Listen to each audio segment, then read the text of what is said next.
প্রিয় ভাই, পীর সাহেব চরমোনাইয়ের মতন মানুষকে নিয়ে হাজারো বার সমালোচনা করা যায়, কিন্তু পীর সাহেব চরমোনাইদের মতন মানুষ সহজে মিটে না, সহজে পাওয়া যায় না। সত্য কথা। জি, আজকে যারা পীর সাহেব চরমোনাইকে দালাল বলেছেন বিএনপির কাছ থেকে 400 কোটি টাকা খেয়েছে, এটা করেছে ওটা করেছে, সোজা কথা, যারা বলেছেন পীর সাহেব চরমোনাইর বিএনপির প্রতি টানকে কেন্দ্র করে আজকের এই ইসলামিক বৃহত্তম ঐক্য জোটকে ভাঙ্গন করা হয়েছে, তাদের জন্য আজকের এই ভিডিওটা দেখে যাবেন। পীর সাহেব চরমোনাই জন্ম হওয়ার পর থেকে পীর সাহেব চরমোনাই হিসাবে জন্ম হওয়ার পর থেকে ক্ষমতাধীন যত সরকার ছিল না কেন, প্রত্যেক সরকারের বিরুদ্ধে সত্যকে সামনে রেখে বস্তুনিষ্ঠ সমালোচনা করেছেনই।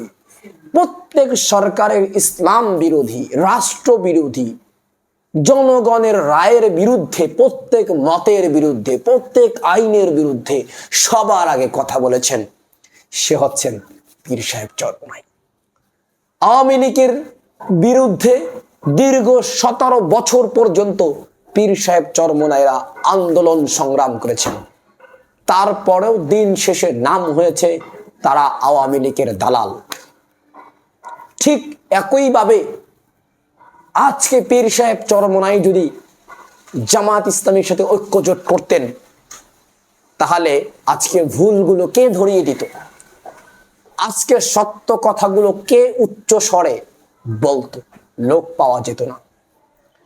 বিএনপির বিরুদ্ধেও সমান হারে সমানভাবে, যেমনি ভাবে স্বৈরাচার আওয়ামী লীগের বিরুদ্ধে, জনগণ বিরোধী রায়ের বিরুদ্ধে যাওয়ার ফলে ক্ষমতাধীন সরকার আওয়ামী লীগের বিরুদ্ধে কথা বলেছিলেন পীর সাহেব চরমোনাই, ঠিক তেমনি ভাবে বর্তমান ক্ষমতাধীন সরকার সালাউদ্দিন তারেকদের বিরুদ্ধেও বলিষ্ঠ কণ্ঠে হকের কথা বলে পীর সাহেব চরমোনাই।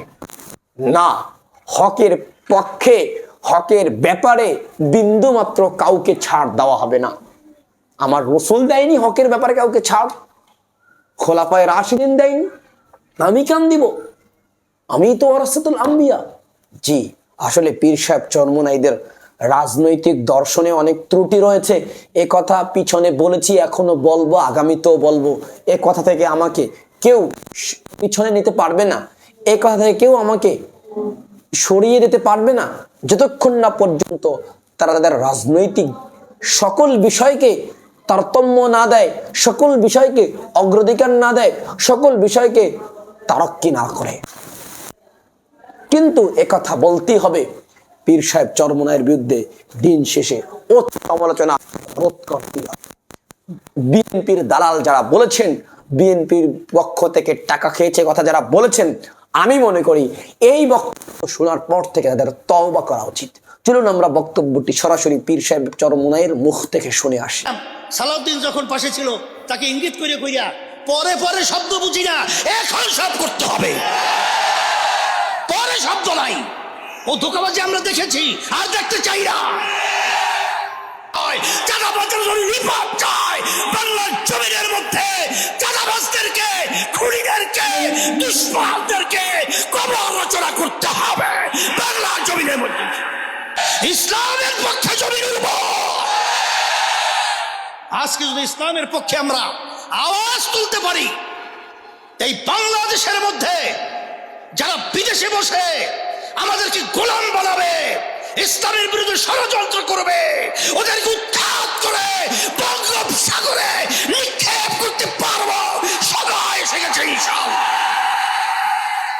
এর জন্য আমি সকলকে বলবো, চলেন বসেন।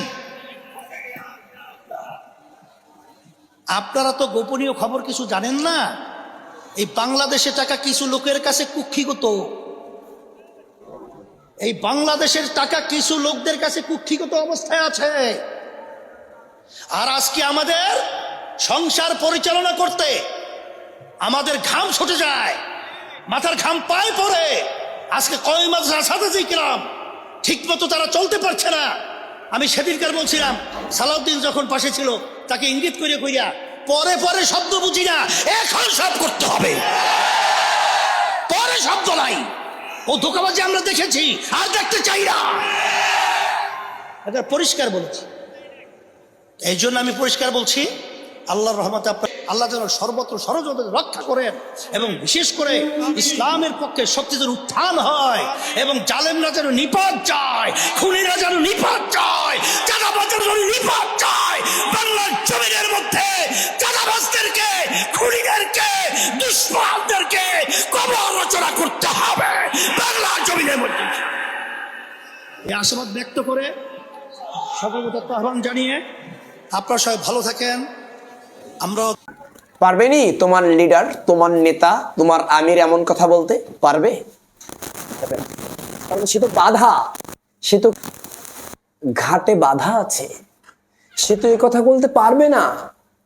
পীর সাহেব চরমোনাই কারো কাছে বাধা নয়, তাই সে বলিষ্ঠ কণ্ঠে বস্তুনিষ্ঠভাবে এসব কথা পিছনেও বলছেন, আগামীতেও বলতে পারবেন।